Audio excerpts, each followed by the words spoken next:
내 백성은 거기서 나와라는 제목을 가지고 계시록 11장 7절에서 10절까지 우리 교독하도록 하겠습니다. 그들이 그 증언을 마칠 때 무적행으로부터 올라오는 짐승이 그들과 더불어 전쟁을 일으켜 그들을 이기고 그들을 죽일 터인즉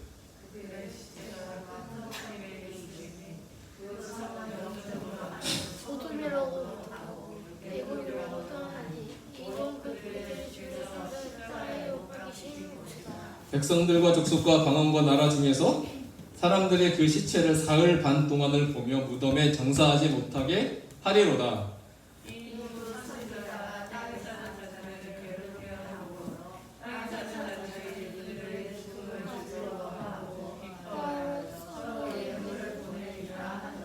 아멘. 자, 오늘 7절 말씀 보면 이렇게 시작해요. 그들이 그 증언을 마실 때 라고 시작합니다. 증언을 마칠 때 어떤 현상이 일어나냐면 무적행으로부터 올라오는 짐승이 그들과 더불어 전쟁을 일으켜 그들을 이기고 그들을 죽일 터인즉이라고 시작합니다. 자, 그들이 그 증언을 마칠 때는 언제죠? 이제 여러분 많이 들으셔서 이제 대충 감이 잡히실 거예요. 7년 한 이래가 있어요. 그 이래 중에 그들 이 두 증인이죠. 이 증인이 증언을 마칠 때는 어느 지점이죠? 네? 유아이 뭐라고 했어요? 3년 반. 네? 3년 반. 3년 반 뭐예요? 예, 3년 반이 지났을 때 그때인 거죠. 이때는 그 한 일에 7년의 절반, 즉 1260일에 예언의 날이 끝날 그때쯤에 이후에 어떤 일이 일어나는가에 대해서 말하고 있습니다. 어떤 일이 일어나죠? 증언을 마칠 때 무적행으로부터 올라오는 짐승이 있다는 말하고 있습니다. 무적행으로부터. 자, 무적행이 제가 설명을 한번 드렸어요. 아비소스, 헬라어로는 아비소스, 히브리어는 테훔이라는 단어로 쓰여 있는데 그 뜻이 깊은 바다, 시면, 깊은 바다라고 했어요. 그렇기 때문에 그래서 무적행을 다른 말로 표현하면 오늘 무적행으로부터 올라오는 짐승이라고 표현했는데 11장 7절에서는 그런데 계시록 13장에서는 이렇게 표현하고 있어요. 13장 1절에 내가 보니 짐승이 올라오는데 여기는 어디에서 올라와요? 바다에서 한 짐승이 나오는데 뿔이 10이요 머리가 7이라. 그 뿔에는 10 왕관이 있고 그 머리에는 신성을 모독하는 이름이 있더라. 뿔이 10이요 머리가 7. 이거 다 흉내내는 거죠. 하나님을 흉내내는 겁니다. 자, 바다에서 한 짐승이 나왔다. 자, 오늘 11장 7절에서는 무적행으로부터 올라오는 짐승이 있다. 13장에서는 바다에서 올라오는 짐승이 있다. 같은 컨셉입니다. 그 무적행은 바로 깊은 바다, 심연이기 때문에 그렇죠. 그런데 중요한 것은 무적행으로부터 누가 올라오느냐? 짐승이 올라온다라고 말하고 있습니다. 짐승. 여러분 물어볼게요. 이 짐승이 올라온다고 했는데 이 짐승이 실제일까요? 아니면 실제가 아닐까요? 실제 뭐 짐승이 막 올라올까요? 뿔이 뭐 10이고 뭐 머리가 7이고 그런 짐승이 실제로 올라올까요? 상상을 해보시죠. 올라온다 안 올라온다? 올라오긴 하겠죠. 제가 뭐라고 했어요? 이 무적행은 어떤 것이라고 했어요? 깊은 바다 심연이라는 뜻을 갖고 있는 뜻으로 이 무적행은 타락한 영의 감옥이라고 했어요. 자, 영의 감옥이다. 여기서 주목해야 할 단어는 그 영이라는 영적 존재라는 것이죠. 그렇기 때문에 영적 존재가 올라오는 것이지 우리가 생각하는 그 짐승의 이미지로 올라오지는 않을 것이다라는 것입니다. 그런데 그 무적행으로부터 올라오는 짐승이 어떤 일을 행하느냐? 이 짐승이 두 증인과 전쟁을 일으켜 이 두 증인을 이기게 됩니다. 13장 7절에도 이런 표현이 있어요. 또 권세를 받아 성도들과 싸워 이기게 된다. 11장은 두 증인이라고 했고 13장은 성도들이라고 했습니다. 근데 같은 표현일 거예요. 진짜 두 명의 증인이기도 하지만 저번 주에 두 증인이 뭐라고 했죠? 두 감람나무와 두 촛대나. 두 감람나무는 뭐라고 했어요? 제가 해석이 아니라 바울이 해석했어요. 참 감람나무와 돌 감람나무. 유대인과 이방인.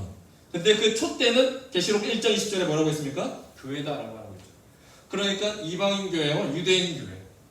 그러니까 교회라는 그 단어가 들어가기 때문에 성도들이 라고 해석이 되어줄 수 있어요. 그래서 또 권세를 받아 성도들을 싸워 이기게 된다. 증인이 성도로 표현되고 있습니다. 그래서 오늘 11장은 왜 두 증인이라고 나와 있냐면 11장 자체는 두 증인의 활동을 중심으로 이야기한 장이 11장이에요. 그렇기 때문에 이 두 증인이 두 짐승과 싸워 죽임당한 이야기만 하고 있습니다. 그런데 반대로 13장은 초점이 두 증인이 아니라 짐승의 초점이 되어서 쓰여진 장이 13장이에요. 그래서 이 짐승이 성도들을 이기면서 활동하는 즉 두 짐승의 초점을 맞추어 이야기를 하고 있습니다. 11장과 13장의 차이점이죠. 그래서 11장은 1260일 동안 사역한 두 증인에 대한 이야기와 13장은 42달 동안 이야기하는 두 짐승의 이야기가 나오고 있습니다. 그래서 이걸 풀어보면 7년이라는 한 일해 동안에 3년 반 동안 두 증인이 1260일을 예언할 것이고 그리고 3년 반이 지난 이후에 두 짐승이 42달 동안 사역하게 될 텐데 이 42달에 시작하는 이 시작점 이 42달에 시작했을 때 어떤 일이 일어납니까? 그 두 증인이 죽임을 당한다라고 오늘 성경에서 말하고 있습니다. 그러면 죽일 터인즉 근데 이 두 증인이 죽임을 당할 때 다니엘서는 이때 일어나는 일들을 11장에서 말하고 있어요. 이렇게 일어날 일들이 이렇게 되어질 것이다 라는 다니엘서 11장이 있는데 오늘 그 11장을 같이 살펴봤으면 좋겠습니다. 같이 11장이랑 다니엘서 11장이랑 계시록 11장 우리 비교해서 본 적이 없잖아요. 과연 다니엘서 11장의 이 두 증인에 대해서 어떻게 말하고 있는데 그때 어떤 일이 일어나고 있는지 한번 살펴보도록 하겠습니다. 다니엘서 11장 31절 군대는 그의 편에 서서 성소 곧 견고한 곳을 더럽히며 매일 드리는 제사를 폐하며 멸망하게 하는 가증한 것을 세울 것이며 다니엘서 11장 읽어보면 그 주제가 뭐냐면 남방왕과 북방왕의 싸움 이야기 쭉 남방왕과 북방왕 막 싸우는 이야기 계속 나와요. 근데 11장 31절에 가서는 군대는 그의 편에 서서 성소를 더럽힌다. 마지막 때 일어날 일이죠. 성소를 더럽힌다라고 말하면서 32절에 보니까 그가 또 언약을 배반하고 악행하는 자를 속임수로 타락시킬 것이나 오직 자기의 하나님을 아는 백성은 강하여 용맹을 떨치리라. 마지막 때에 누가 타락한다고 말하고 있어요? 다니엘서 11장은 잘 보세요. 마지막 때에 누가 타락하는가? 적 그리스도가 아무나 사람들을 타락시키는 게 아니에요. 타락시키는 사람들이 있다는 겁니다.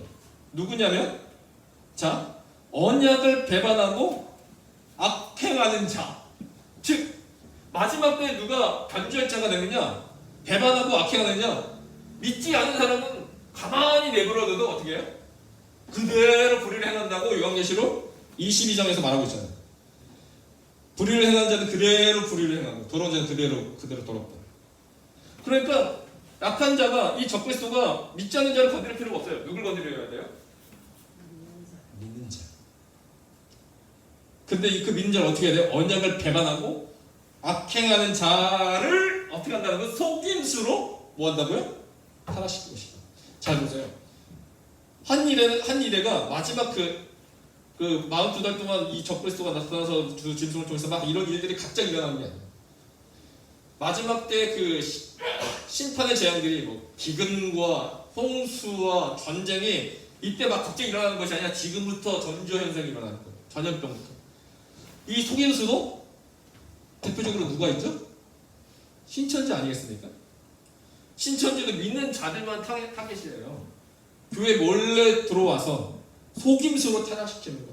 근데 42달 이 두 짐승 활동 시기에 가장 크게 일어난 것입니다. 언약을 배반하고 악행하는 자. 자, 언약을 배반하고 악행하는 자가 있을 것이다.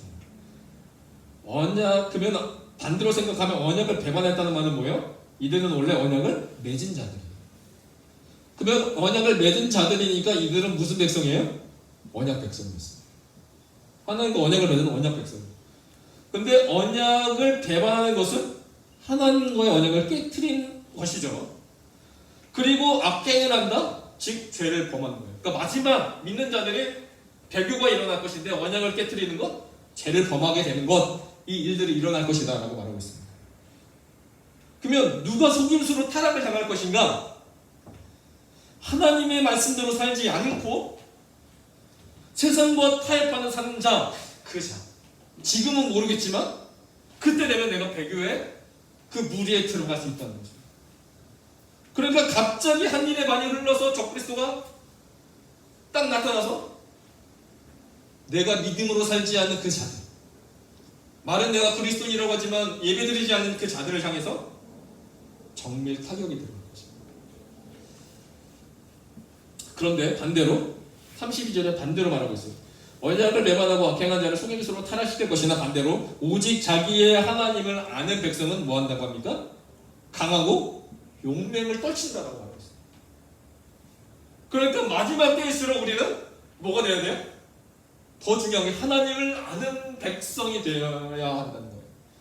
이게 너무나 중요해요. 그때 가서 하나님을 아는 백성은 늦었어요. 지금 아는 백성, 지금 잘 믿어야 되는 것이죠. 그래서 요한일서 2장 13절에 보니까 아는 백성이라고 했어요. 아는 백성이 가장 중요한 포인트인데 요한일서 2장 13절에 아비들아 내가 너희에게 쓰는 것은 너희가 태초부터 계신 일을 뭐 했다고요? 알았습니다. 이 알았다가 기노스코인데 헬라어로 히브리어로는 그 야다라는 단어가 있어요. 야다, 알다라는 뜻이 야다인데 히브리인들에게 안다는 것은 곧 뭐 한 거예요? 경험한 거예요. 너 하나님을 알아? 라고 했을 때 내가 지식적으로 하나님은 태초를 창조하셨지? 그 지식이 하나님이 아니라 그 하나님이 내 삶 가운데 창조하시고 내 길을 만드시고 홍해바다를 가리시고 했던 그 하나님을 경험하는 것, 그것이 안다는 거예요. 그러니까 반대로 경험하지 않는 것은 아는 것이 아닌 거예요. 그래서 이 야다라는 안다라는 이 단어가 어디까지 들어가냐면 안다는 것은 부부가 관계를 같이 하는 정도의 그 속속들이 아는 것, 그것이 야다, 안다는 뜻이에요. 하나님이 이 단어를 쓰셨어요. 그래서 성경에서 보면은 누가 남자를 알지 못하였고 이런 거 나오잖아요. 남자를 알지 못하였고 부부관계가 아니라는 거예요. 그런 관계가 없다는 거예요. 그때 야다라는 단어를 쓰는데, 자 마지막 때 언약을 배반하고 악행하는 자들이 일어나게 될 것인데, 우리가 배반하지 않고 악행하는 자의 무리에 속하지 않고 우리가 강하고 용맹을 떨치기 위해서는 뭐가 필요합니까? 하나님을 아는 백성, 그 야다. 오늘 내가 그 하나님을 아는 건데 성경 공부를 통해서 아는 것이 아니라 오늘 내 삶 가운데 역사하시는 그 하나님, 오늘 내 길을 여시는 그 하나님, 오늘 나의 그 간절함까지 내가 불쌍히 여기다가 기도했을 때 하나님 나의 역사하셨던 그 하나님, 그 하나님의 그 강력한 그 하나님을 아는 경험들 우리 쌓여 그 하나님을 신뢰하게 되고, 또한 그 하나님의 말씀을 암송함으로 그 말씀이, 이 말씀이 암송함으로 어떻게 끝납니까? 내 발의 등이여 내 길의 빛이니이다. 정말 순간순간 내 발의 등이 되시고 내 길의 빛을 비춰주시는 그 하나님을 내가 경험함으로 그 하나님을 알므로 어떻게 됩니까? 마지막 때 그 심판 때에도 우리가 강하여 용맹을 떨치게 될 줄로 믿습니다. 여러분 그 마지막 때 여러분의 그 믿음과 신앙이 강하여 용맹을 떨치게 되게 될 줄 여러분 축복합니다. 굉장히 중요해요. 하나님을 안다. 그러니까 우리가 하나님의 말씀을 놓칠 수가 없는 거예요. 하나님을 알아야죠. 근데 하나님의 말씀 자체가 없는데 하나님을 알아낸다? 근데 언약을 배반하고 악행하는 자는 뭐예요? 왜 악행합니까? 호세아서가 이렇게 말씀했죠. 내 백성이 뭐가 없으므로? 지식. 이 지식이 안다라는 뜻이에요. 하나님을 아는 것이 없어요. 하나님을 경험해보지 않았어요. 그러니까 망한도다라고 말하고 있습니다. 그래서 마지막 때 한 일에 마지막 때 두 부류가 있을 것입니다. 언약을 배반하고 악행하는 자들이 있을 것입니다. 그리고 두 번째 부류는 자기의 하나님을 아는 백성. 이 두 부류가 있을 것인데, 여러분 반드시 두 번째 자기의 하나님을 아는 백성으로 온전하게 믿음으로 승리하길 저희 여러분 축복합니다.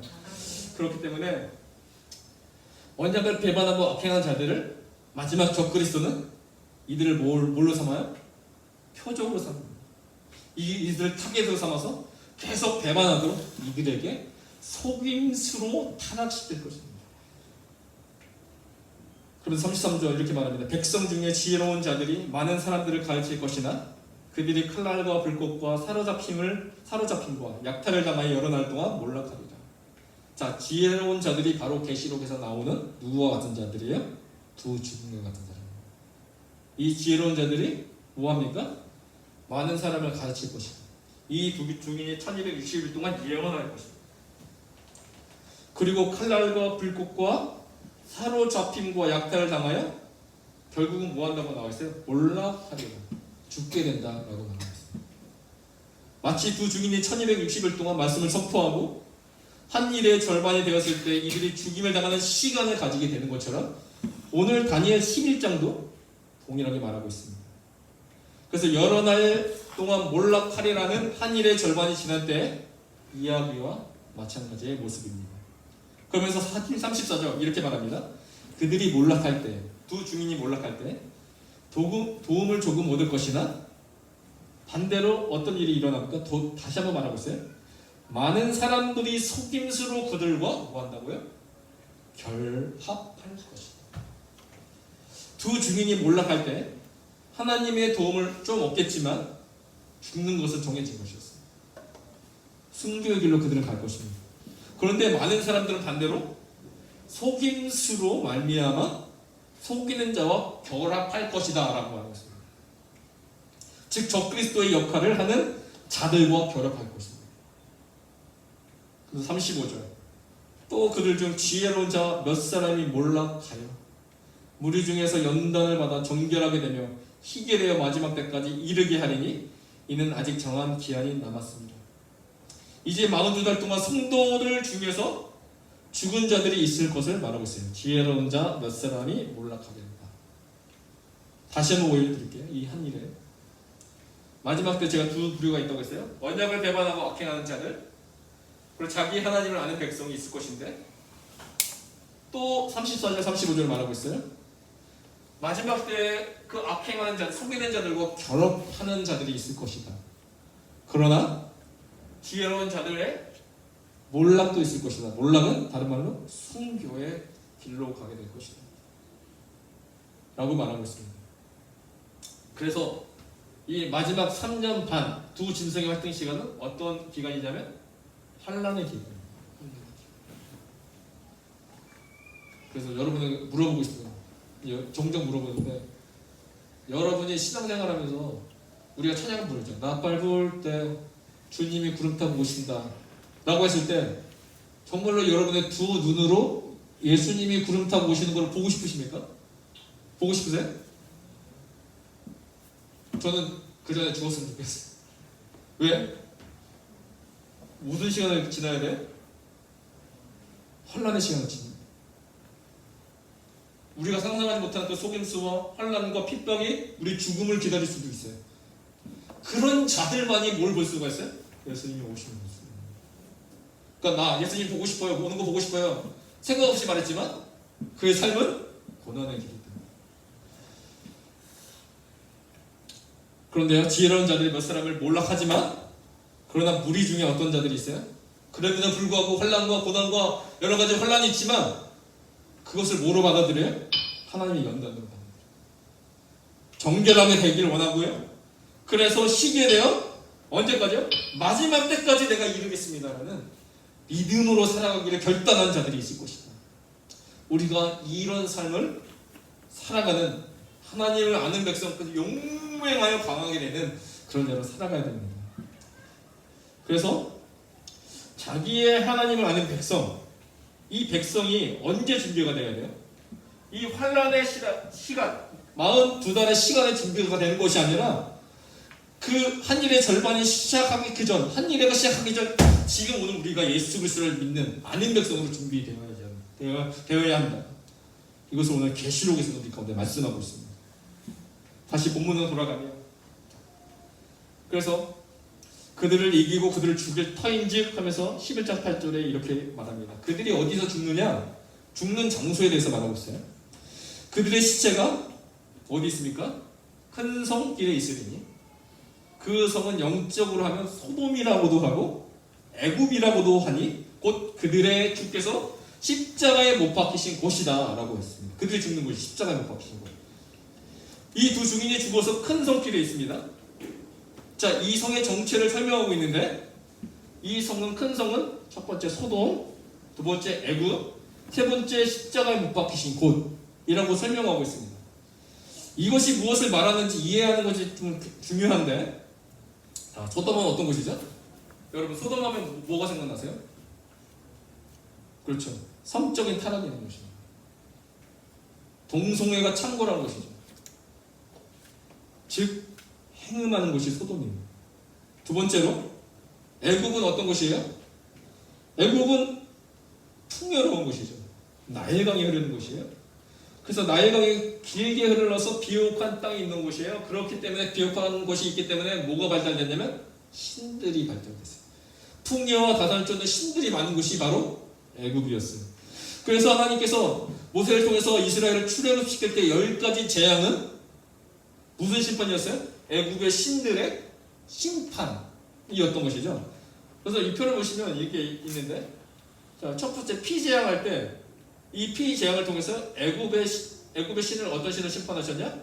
하피, 이시스, 코놈, 소백, 오리시스라는 신을 심판하죠. 그리고 개구리의 재앙을 통해서 애굽의 헤게트, 개구리 형상, 출산, 생명을 상징, 이런 애굽의 신들을 심판하신 것이죠. 그러니까 애굽은 뭡니까? 바로 풍요로운 곳인데 신들이 많은 곳, 우상숭배가 가득한 곳이 바로 애굽입니다. 그리고 세 번째, 주께서 십자가에 못 박히신 곳은 무엇을 나타내는가? 자, 예수님이 순교하신 곳이 골고다에서 죽으셨죠. 그렇다면 이 두 증인이 결국은 주님이 가신 길, 십자가의 길, 순교자의 길을 따라서 그들이 피 흘린 곳이 바로 주께서 못 박히신 곳이 됩니다.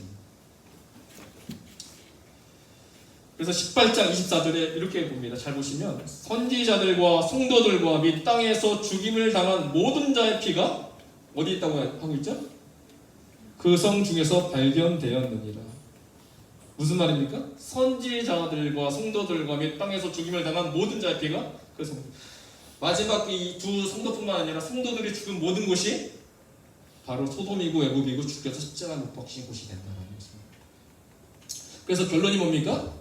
결론적으로 두 증인의 죽음은 많은 하나님의 종 선지자들과 그리고 성도의 죽음을 의미하게 됩니다. 이스라엘과 함께 전 세계에서도 동일하게 있을 것입니다. 그러면서 9절에 보니까 잘 보십시오. 백성들과 족속과 방언과 나라 중에서 사람들이 그 시체를 사흘 반 땅을 본다고 했습니다. 그렇죠. 두 증인이 죽었는데 어떻게 백성과 족속, 방언과 나라들 전 세계에서 이 두 증인이 보는 것을 어떻게 볼 수 있습니까? 그 사실은 주님이 못 박히신 곳 골고다에서 죽을 수도 있지만 그러나 모든 성도들의 죽음을 말하는 것입니다. 그 모든 성도들이 죽은 그 모든 곳이 바로 주님이 못 박히신 곳이 될 것이고 애굽이 될 것이고 소돔이 될 것이다 라는 뜻을 갖고 있습니다. 10절, 이 두 선지자가 땅에 사는 자들을 괴롭게 한다라고 말했습니다. 괴롭게 한다. 자, 두 선지자가 그들이 하는 사역이 어떤 사역이었냐면 평가하는데 땅에 사는 자들을 괴롭게 한다고 하고 있습니다. 자, 땅에 사는 자들이 누구죠? 그냥 믿지 않는 자들이에요. 땅에 사는 자들이니까. 하늘에 속한 자들이 아니에요. 땅에 속한 자들, 믿지 않는 자들이에요. 그런데 두 선지자들이 예언하는 사역 그 자체가 1260일 동안 예언하는 그 사역 자체가 믿지 않는 자들에게는 어떤 거였다고요? 굉장히 괴롭게 만드는 사역이었다라고 말하고 있어요. 이 예가 뭐냐면 아합 왕을 통해서 알 수 있어요. 엘리야와 아합 왕. 자, 보십시오. 열왕기상 18장 10절에 보니까 이렇게 말하고 있어요. 엘리야를 볼 때 아합이 그에게 이르되 뭐라고 말합니까? 이스라엘을 괴롭게 하는 자여 너냐? 라고 말하고 있어요. 엘리야는 하나님의 사역자 선지자인데 아합 왕은 이렇게 말해요. 너가 우리를 도우는 것이 아니라 이스라엘을 괴롭게 한다라고 말하고 있어요. 그렇죠. 자, 믿지 않는 자들이 가지고 있는 심정이 바로 이 아합 왕과 같은 자들. 마지막 때에 믿지 않는 자들이 가질 그 마음과 심정이 뭐예요? 아합 왕과 같은 자들. 괴롭게 하는 자. 마지막 때에 교회를 향하여 성도를 향하여 사람들이 뭐라고 말할 거예요? 저들은 우리를 괴롭게 하는 자들이에요. 그러니까 열왕기상 17장 1절에 왜 괴롭게 하는 자다라고 아합에게 말했냐면 엘리야가 아합에게 말하되 내 말이 없으면 수년 동안 비도 이슬도 있지 아니하리라. 3년 6개월 동안 비가 내리지 않는 것, 그것 때문에 아합 왕은 엘리야에게 너는 괴롭게 하는 자다라고 말하는 것입니다. 그런데 왜 비가 내리지 않느냐? 그 이유가 뭐였어요? 열왕기상 18장 18절에 그가 대답하되 내가 이스라엘을 괴롭게 한 것이 아니라 당신과 당신의 아버지의 집이 괴롭게 하였으니 내가 괴롭게 한 것이 아니라 당신이 괴롭게 하였습니다. 왜냐? 이는 여호와의 명령을 버렸고 당신이 바알들을 따랐습니다. 내가 괴롭게 한 것이 아니라 너가 여호와의 명령을 버렸기 때문에 너가 괴롭게 한 거다. 즉 괴롭게 하는 자여 너냐? 이 말은 누가 하는 말입니까? 두 증인들이 이야기하는 날 동안 믿지 않은 자들이 지속적으로 말하게 될 메시지가 괴롭게 하는 자. 그러면 마지막 때에 아합이 엘리야에게 했던 그 일들이 일어날 것입니다. 근데 이 괴로움은 두 증인 때문에 일어나게 된 겁니다. 자 보십시오. 여호와의 명령을 버렸다.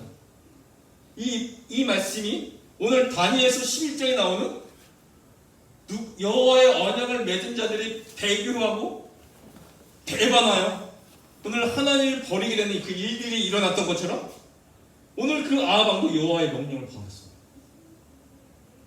그들은 하나님을 배교하는 자들, 그 자들이 오늘 괴롭게 하는 자여 너냐라고 말하게 될 것입니다. 그래서 온 세상에 하나님을 배반하고 명령을 따르지 않았기 때문에 그 예언하는 그 예언자의 그 음성을 통하여 괴롭게 하는 자여라고 그들이 고백하게 될 것입니다. 그렇기 때문에 이 두 선지자가 땅에 사는 자들 괴롭게 했기 때문에 이들이 죽잖아요. 그러니까 그들 죽음을 어떻게 합니까? 즐거워합니다. 그리고 기뻐합니다. 그래서 서로 예물을 보내며 서로 자축합니다. 왜냐? 우리를 괴롭게 하는 자가 죽었으니까.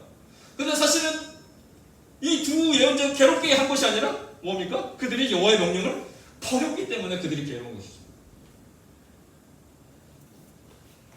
그래서 마지막 때 이 큰 성에서 죽을 것이다. 큰 성은 소돔이고 애굽이다라고 말하면서 이 애굽의 정체성을 다시 한번 밝히는데 이 애굽은 뭐냐면 바벨론입니다. 바벨론. 왜 바벨론이냐? 계시록 18장 2절에 이렇게 말합니다. 힘찬 음성을 외쳐 이르되 무너졌도다 무너졌도다. 뭐요? 큰 성 바벨론이에요. 이 큰 성은 다시 한번 정체를 드러냈는데 그것이 바로 바벨론이었다. 바벨론. 이 바벨론의 정체돼서 3절 계속 나오는데 우상이 가득한 곳, 음행이 가득한 곳이 바로 바벨론이었습니다. 그러면서 결국 하나님의 메시지는 이 바벨론을 향해서 말하고 있습니다. 18장 4절. 또 내가 들으니 하늘로부터 다른 음성이 나서 이르되 내 백성아 거기서 나와 그의 죄에 참여하지 말고 그가 받을 재앙들을 받지 말라. 오늘 하나님이 우리 가운데 마지막 심판의 재앙이 이르기 전에 강력하게 우리 가운데 외치고 싶으신 하나님의 마음의 메시지가 무엇입니까? 저는 18장 4절이라고 봅니다. 내 백성아 거기서 나와라. 우상과 죄와 그 모든 것이 가득한 곳, 그래서 하나님의 언약을 배반할 수 있는 그곳에서 나와라. 이것이 하나님 우리를 초청하시는 마지막 때의 메시지입니다. 오늘 기도했으면 좋겠습니다. 하나님의 음성을 우리가 확실히 듣고 살아갔으면 좋겠습니다. 또 내가 들으니 하늘로부터 다른 음성이 나서 이 음성을 듣는 자들이 복된 자입니다. 오늘 내가 그 하나님의 초청의 음성을 들었다면 내 삶 가운데 희망이 생기기 시작합니다. 마지막 때 두 증인의 죽음을 기뻐하는 자로 내가 살아갈 것인가? 그래서 저들의 예언과 메시지를 들으면 왜 나를 괴롭게 할까라고 생각하지만 사실은 내가 하나님의 언약을 배반했는지도 모르고 살아가는 수많은 자들이 있을 것입니다. 근데 우리가 두 증인의 죽음을 기뻐하는 자가 아니라, 그리고 하나님의 언약을 배반하고 악행한 자로 살아가는 것이 아니라 오늘 우리가 들어야 될 하나님의 음성을 듣게 하여 주십시오. 내 백성아 거기서 나오라는 그 하나님의 음성을 들어서 우리가 이제부터는 오직 하나님을 아는 백성들. 내가 오늘 성경에 써 있는 그 하나님이 아니라 그 말씀이 오늘 육신이 되어 이 땅 가운데 오셨던 것처럼 오늘 내가 하나님을 만나는 그 영적 경험들, 또한 이 말씀이 내 삶에 이루어지는 그 하나님을 아는 자가 되어 강하여 용맹을 떨치는 자, 어떠한 그 환난과 속임수가 올지라도 하나님의 강한 영적 바위과 같은 골리앗 앞에서도 담대하게 주 여호와 하나님을 의지하며 나갔던 것처럼 우리가 강한 자, 용맹을 떨치는 자 되게 하여 주시옵소서. 이렇게 오늘도 이 두 증인을 통하여 하나님을 아는 백성으로 살아가기를 소망하며 오늘도 기도하기를 원합니다. 기도하겠습니다. 하나님 아버지 감사합니다. 오늘도 하나님께서 외치시는 그 부르짖음, 내 백성아 거기서 나와. 하나님, 오늘도 수많은 사람들이 하나님께 나오지 아니하고 세상 가운데 머물러 있습니다. 큰 성에 머물러 있습니다. 애굽에 있습니다. 소돔에 있습니다. 바벨론에 있습니다. 그곳은 하나님이 없는 곳, 오히려 하나님을 배반하는 곳이 될 줄로 믿습니다. 그러나 우리가 거기서 지내 만족하며 살아가는 것이 아니라 오직 하나님을 아는 백성이 되어 그래서 담대한 믿음을 가지고 강하여 용맹을 떨치는 자로 살아가게 하여 주시옵소서. 감사드리며 예수님의 이름으로 기도합니다. 네. 우리 말씀